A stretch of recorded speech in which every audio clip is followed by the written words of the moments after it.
Hi, I'm Marty Nemko. The Decline and Fall of a Mighty University, an Improbable Fiction.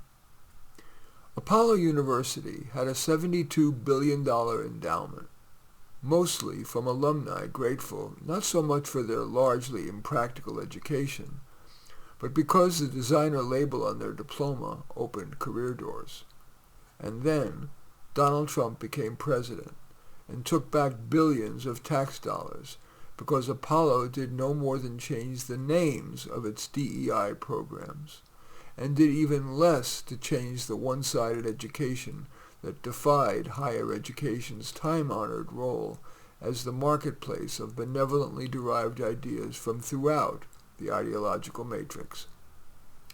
The media's continuing to laud or at least give a pass to higher education kept donors pumping in their earnings for a while, but slowly the media realized, from its liberal perspective, that too many of the students it cared most about, the poor and BIPOCs, that is, black and indigenous people of color, were spending a fortune and dropping out disproportionately, or majoring in a field like sociology, which is more effective in motivating protest than helping students become gainfully employed.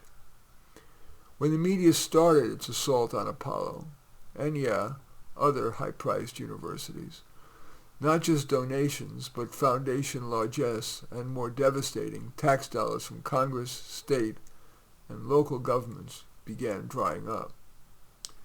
Apollo responded, as universities usually do, by forming committees, but as usual, academics have a hard time agreeing even on what time it is.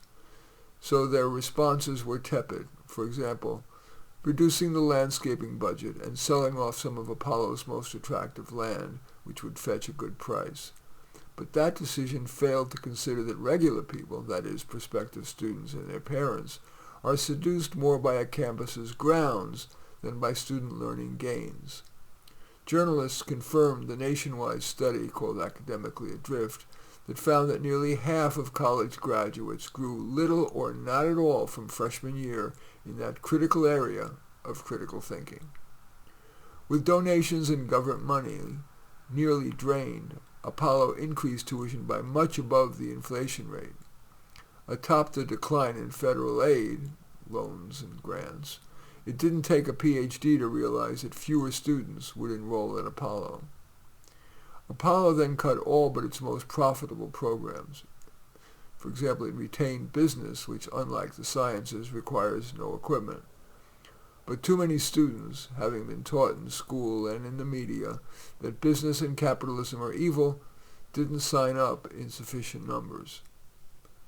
Finally, in desperation, Apollo tried to lay off faculty and staff, but the unions protested and tied up the layoffs in court.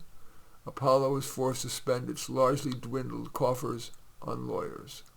The unions, well-funded, outlasted Apollo, and Apollo has closed its doors. In any case, that's the decline and fall of a mighty university, an improbable fiction. As usual, I welcome your thumbs up and accept your thumbs down. I always look forward to your comments and especially like it if you hit the share button below. Share on your social media so that my efforts can have broader impact. And I am flattered if you choose to subscribe to my channel, and certainly would welcome you taking a look at any of my 35 books. Perhaps most relevant to this would be Unreal or the All-in-One College Guide. In any event, I thank you for watching. I'm Marty Nemko.